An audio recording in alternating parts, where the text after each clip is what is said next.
宜兰县有推出免费借存款杯仔的政策，也毋过审计时所发现，讲有一寡合作的店家拢无借用的记录。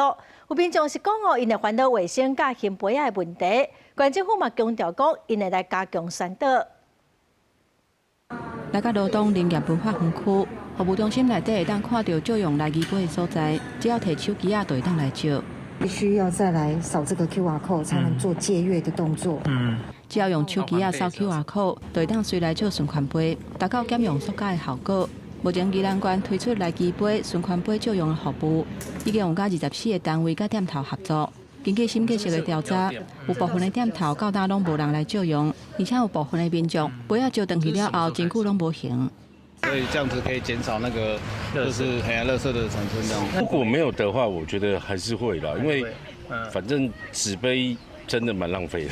实际访问民众大部分拢认为存款杯借用的政策拢真认同，不过借用的比率无悬。经过县府的分析，是因为要借甲用的过程对民众来讲并无真利便，有的人会烦恼讲用别人用过的杯仔无够卫生，所以感觉借存款杯有疑虑。